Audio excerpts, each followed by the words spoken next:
നമ്മളിങ്ങനെ പട്ടിണി കിടന്നിട്ട് ഒരുപാട് ആൾക്കാരോട് നമ്മൾ സഹായം ചോദിച്ചിട്ട് ആരും തിരിഞ്ഞു നോക്കിയിട്ടില്ല. ഞാനെൻ്റെ ഈ 3 മക്കൾക്ക് അവില് കൊടുത്തിട്ടാണ് പട്ടിണി മാറ്റാറ്. അപ്പോൾ ആരും സഹായിക്കാത്ത കൊണ്ട് ഞാൻ ഒരു മെസ്സേജ് വാട്സപ്പിൽ അയച്ചുതരാം. Welcome to my YouTube channel എൻ്റെ വഴികൾ. ഏവർക്കും എൻ്റെ വഴികളിലേക്ക് സ്വാഗതം. ഇനിയും എൻ്റെ ചാനൽ സബ്സ്ക്രൈബ് ചെയ്യാത്തവർ സബ്സ്ക്രൈബ് ചെയ്യുക, എൻ്റെ വീഡിയോ ഇഷ്ടമായി ലൈക്ക് ചെയ്യുക, തുടർന്നും എൻ്റെ വീഡിയോകൾ ലഭിക്കുന്നതിന് വേണ്ടി ബെല്ലൈക്കൺ അമർത്തുക. ഞാൻ ഈ വീഡിയോ കാണുന്നത് യാദൃശ്ചികമായാണ്. പോസ്റ്റ് ചെയ്തിട്ട് 1 മണിക്കൂർ മാത്രം സമയമായിട്ടുള്ളൂ ഞാൻ ഈ വീഡിയോ കാണുമ്പോൾ. ആത്മഹത്യയുടെ മുനമ്പിൽ നിന്നും തിരിച്ചടക്കാൻ തുടങ്ങുന്ന ഒരു പാവം കുടുംബത്തെയാണ് ഞാൻ അവിടെ കണ്ടത്. ആ വീഡിയോ പോസ്റ്റ് ചെയ്തിട്ടുള്ളത് അമർഷാൻ എന്ന ഫേസ്ബുക്ക് പ്രൊഫൈലിലാണ്. ആ വീഡിയോയിൽ ഒരു കുടുംബം പ്രതീക്ഷയോടെ അമർഷാൻ ഫൗണ്ടേഷൻ എന്ന സന്നദ്ധ സേവകരുടെ വാട്സപ്പിലേക്ക് അയക്കുന്ന ഒരു സന്ദേശമുണ്ട്. ആ സന്ദേശം ഇത്തിരി മനസ്സാക്ഷിയുള്ള ആരിലും ഒത്തിരി സങ്കടം ഉയർത്താതിരിക്കില്ല. ആ സന്ദേശം ഇങ്ങനെയായിരുന്നു: പട്ടിണിയാണ്, വലുതും സഹായിക്കുമോ പ്ലീസ്. ഇപ്പോൾ വാടക വീടിൻ്റെ 4 മാസത്തെ വാടകയും ഭർത്താവിൻ്റെ ഓപ്പറേഷനും അസുഖവും എല്ലാം ഉണ്ട്. എന്ത് ചെയ്യണം? എല്ലാവരും കൂടി മരിക്കാൻ തീരുമാനമെടുത്തിരിക്കുകയാണ്. സാറിന് അവസാനമായി ഞങ്ങളെ സഹായിക്കാൻ പറ്റുമോ? പട്ടിണിയാണ് സാർ, 5 ദിവസമായി ഫുഡ് കഴിച്ചിട്ട്. ഇടയ്ക്ക് അവില് കഴിക്കും. സഹായിക്കുമോ സാർ? അരിയും സാധനവും ഇല്ലാതെ കുറേ നാളായി. കുട്ടികൾ പട്ടിണി കിടക്കുന്നു കുറേ. ഒരാൾ, പ്രത്യേകിച്ച് 2-3 കുട്ടികളുടെ മാതാവ്, ഒരാളുടെ വാട്സപ്പിലേക്ക് ഒരഭിമാനത്തിൻ്റെ കുറവും നോക്കാതെ സഹായിക്കുമോ സാറേ എന്ന് യാചിക്കുമ്പോൾ നമ്മളും നമ്മളുടെ സമൂഹവും ഭരണകൂടവും ഒക്കെ ലജ്ജിച്ച് തലതാഴ്ത്തേണ്ടതല്ലേ? മനസ്സാക്ഷിയുണ്ടെങ്കിൽ നമ്മുടെയൊക്കെ ചങ്ക് പിടക്കേണ്ടതല്ലേ? സത്യത്തിൽ എൻ്റെ കണ്ണ് നിറഞ്ഞുപോയി ആ വീഡിയോ കണ്ടിട്ട്. നിങ്ങൾ എന്താ പറയുക, അയച്ച മെസ്സേജ്, നിങ്ങളും നിങ്ങളെ മക്കളും ഭർത്താവും ഒക്കെ കൂടി എനിക്ക് അയച്ച മെസ്സേജ് പട്ടിണിയാണെന്ന് പറഞ്ഞിട്ട് അയച്ചു.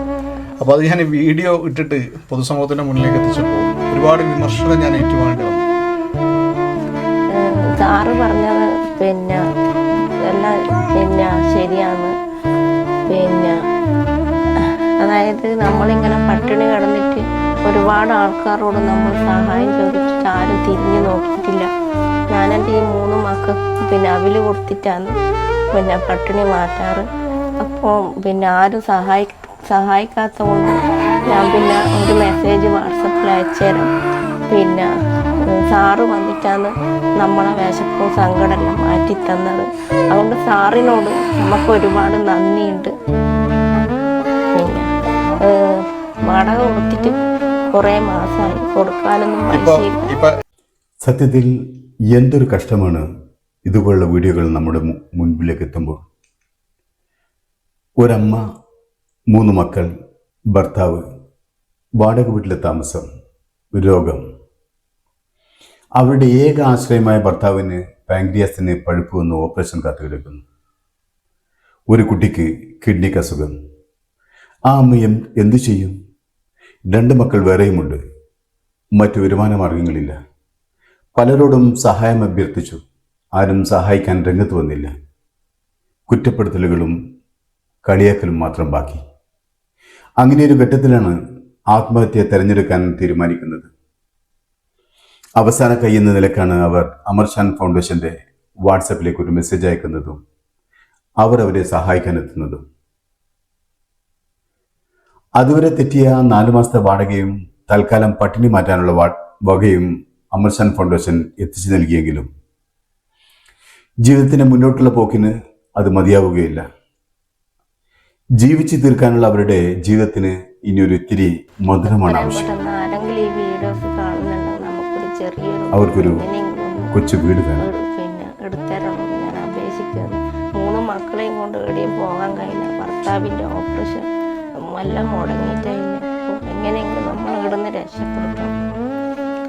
അപ്പോൾ ഈ സഹോദരി പറഞ്ഞത്, ഈ വീഡിയോ കാണുന്ന ആരെങ്കിലും, ഏതെങ്കിലും ഒരാൾ ഇവർക്ക് ഒരു കൊച്ചു ഭവനം നിർമ്മിച്ച് നൽകാനുള്ള സംവിധാനം ഒരുക്കണമെന്നാണ്.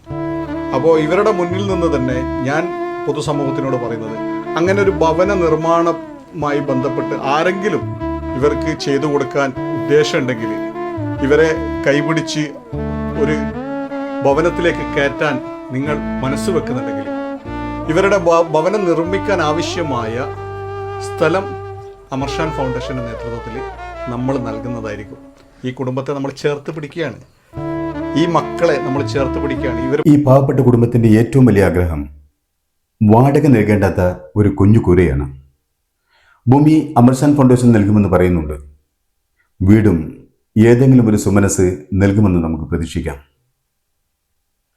ഇനി ഞാനൊന്ന് ചോദിക്കട്ടെ, ഒരു മാസമല്ലേ ആയുള്ളൂ നമ്മുടെ ഗവൺമെന്റ് കേരളം അതിദരിദ്രരല്ലാത്തവരുടെ രാജ്യമായി പ്രഖ്യാപിച്ചിട്ട്, പട്ടിണി കൊണ്ട് മരണം തേടി പോകുന്നവരില്ലാത്ത രാജ്യമായി പ്രഖ്യാപിച്ചിട്ട്. അന്ന് എന്താണ് പറഞ്ഞത്? ഞങ്ങൾ ഭക്ഷണമില്ലാത്തവർക്ക് ഭക്ഷണം നൽകി, മരുന്നും ചികിത്സയും വേണ്ടവർക്ക് ചികിത്സയും മരുന്ന് നൽകി, വീട് വേണ്ടവർക്ക് വീട് നൽകി, ഇനി കേരളത്തിൽ അതിദരിദ്രരില്ല എന്ന്. നമ്മുടെ മുഖ്യമന്ത്രിയോട് ഒരു ചോദ്യം, അപ്പോൾ ഇവർ ഏത് കാറ്റഗറിയിൽപ്പെട്ടവരാണ് സാർ? പറയണം സാർ, ഈ പാവപ്പെട്ട കുടുംബം ഏത് കാറ്റഗറിയിൽപ്പെട്ടവരാണ്? ഏതാനും മണിക്കൂറുകൾ കൂടി ആരും സഹായിക്കാൻ എത്തിയില്ലെങ്കിൽ മരണം വരിക്കാൻ തീരുമാനമെടുത്ത ഈ നിരാലംബരായ കുടുംബം ഏത് വിഭാഗത്തിൽപ്പെടും? പട്ടിണി കൊണ്ട് കുടുംബങ്ങൾ ആത്മഹത്യ തിരഞ്ഞെടുക്കാൻ ഇനിയും ബാക്കിയുണ്ടെങ്കിൽ നിങ്ങളുടെ പ്രഖ്യാപനത്തിന് എന്ത് പേരിട്ടാണ് വിളിക്കേണ്ടത് സാർ?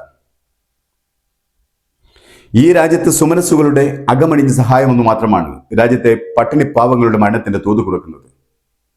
അതല്ലാതെ ഗവൺമെന്റുകളുടെ മിടുക്കുകൊണ്ടല്ല എന്നാണ് ഇതുപോലുള്ള സംഭവങ്ങൾ നമ്മോട് വിളിച്ചു പറയുന്നത്. അതാണ് സത്യം. ഏതു കേമന്റെ ഗവൺമെന്റ് വന്നാലും അവർ കണക്കുകൾ കൊണ്ട് വികസനവും സേവനത്തിന്റെ തോതും വർദ്ധിപ്പിക്കും. അപ്പോഴും നല്ലൊരു വിഭാഗം ജനവും നിന്നു നിവർന്നൊന്ന് ശ്വാസം വിടാൻ കഴിയാതെ നമ്മുടെ നാട്ടിലുണ്ടാകും. അവരെ ഗവൺമെന്റും അധികാരികളും തമസ്കരിക്കുകയും ചെയ്യും. വല്ലാതെ ദാരിദ്ര്യം പറയുന്നവരെ ജനങ്ങൾ കളിയാക്കും, അഥവാ ആത്മഹത്യ ചെയ്താൽ അതിന് മറ്റെന്തെങ്കിലും കാരണം കണ്ടെത്തും.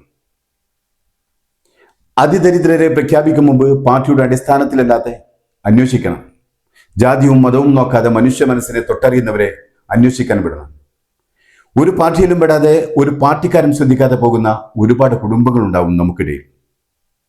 ഇനിയും ഒരു നേരത്തെ ഭക്ഷണവുമായി വരുന്ന ഒരു പച്ചയായ മനുഷ്യനെ കാത്തിരിക്കുന്നവർ, അവരെ ചേർത്ത് പിടിക്കാൻ മനുഷ്യത്വമുള്ളവർക്ക് കഴിയും. രാഷ്ട്രീയത്തിന്റെ നിറം നോക്കാതെ, ജാതിയുടെയും മതത്തിന്റെയും മാറ്റുരച്ചു നോക്കാതെയുള്ള സുമനസ്സുകൾക്ക് മാത്രം.